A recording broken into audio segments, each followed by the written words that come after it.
Hi everybody, it's Paul here from Ballistic Blood Bullets, and it's time for some Roger Corman, and that's really in response on this occasion to Simon from Explosive Action.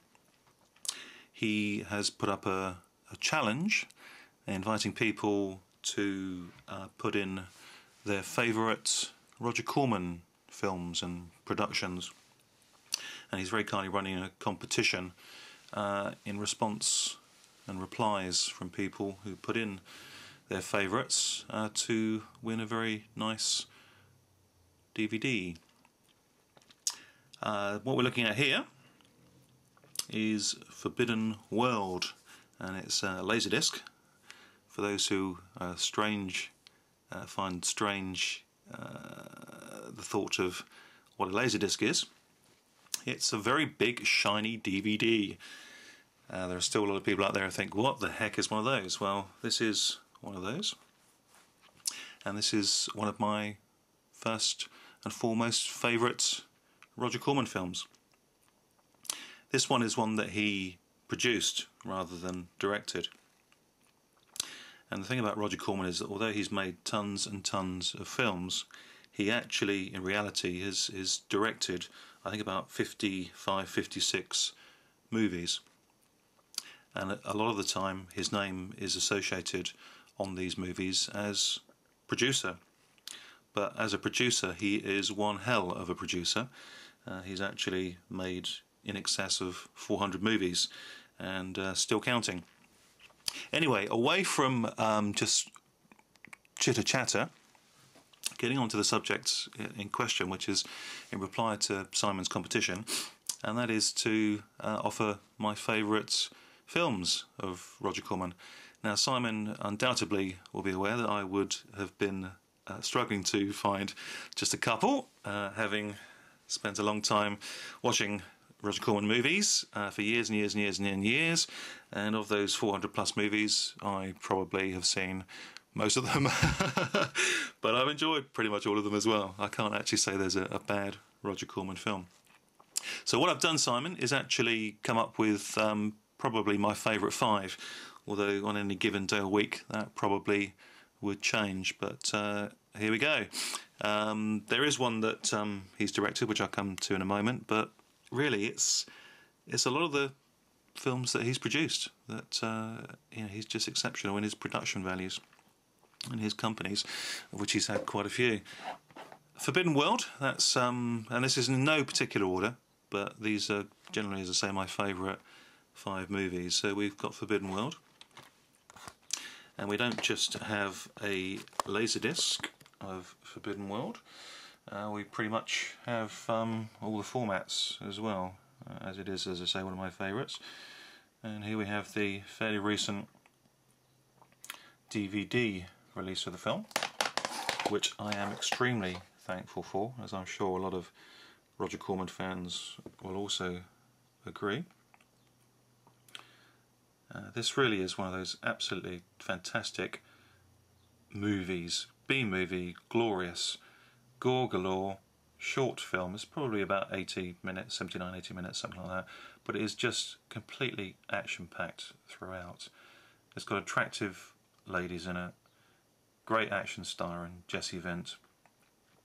And this particular DVD has a couple of cuts of the film as well, which I think the films are pretty much the same.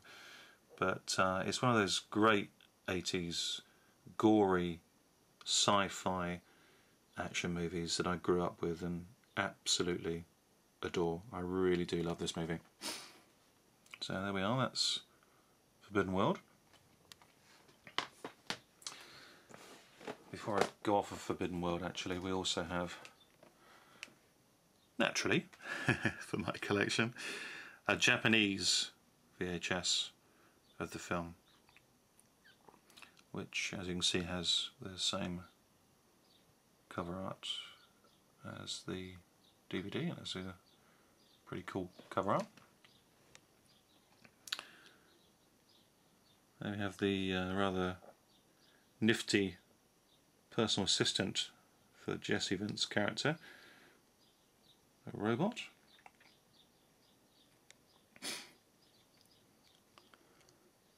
There's the creature of the movie, which is just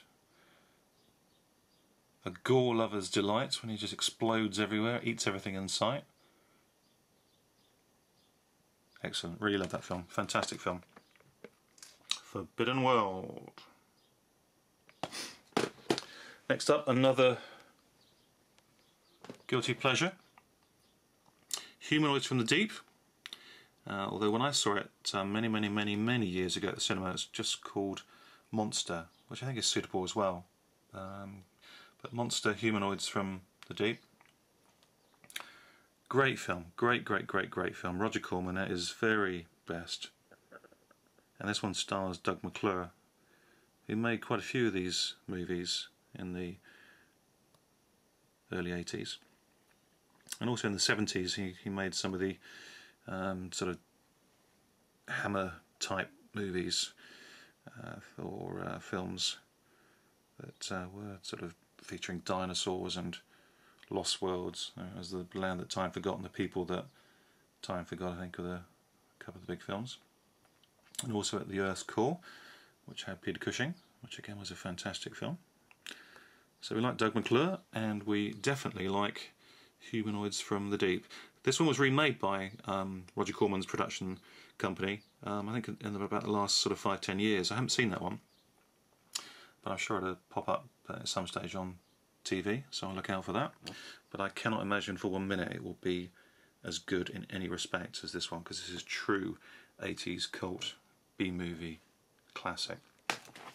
Speaking of which, another is Galaxy of Terror. Again, this one was recently released on DVD on the Roger Corman Cult Classics label. Again, it's just astounding, absolutely astounding in the B-movie stakes. It's just spectacular. It's like bringing alive those old 50s comic books of those horror tales and putting them onto screen. But doing it with no real CGI and using just the hand-designed special effects, creatures in suits, men in suit creature effects, very little digital effects, and what were used were stop motion. Of course, one of the things about Roger Corman films is that when he'd made these earlier films, all the space battles and what have you, and the special effects that were employed were reused again and again and again. And no matter how many films you watch of Roger Corman, you can pretty much see the same effects popping up, generally those ones in space. But we forgive him for that, because without somebody like Roger Corman, we would not have got anything like the quality of B-movie productions that we have with these films. Right, getting on to it's the fourth one, Roger Corman, and that is the film that he directed in 1963. I'm sure he produced this as well, but this is one of his great directorial movies. It stars Ray Milland, and it's X, the Man with the X-Ray Eyes. Again, a film that I grew up on, loved it to death, watched it to death, just absolutely fantastic.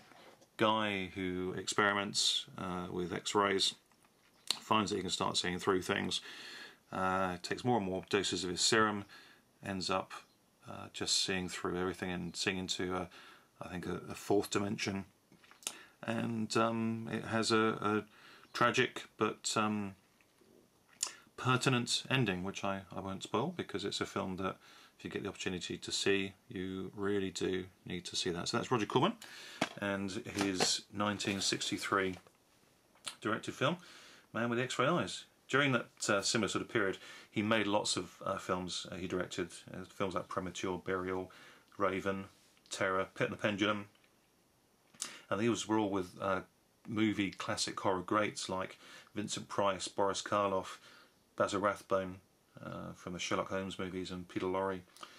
He did some great films. Another film I just want to mention very quickly that he directed, the last film that he directed was back in 1990, and that was a film called Frankenstein Unbound, and that starred John Hurt, and he was like a time traveller travelling back to the time period when Frankenstein was running riot and his creature was running riot across the countryside, and Frankenstein was played by Raul Julia.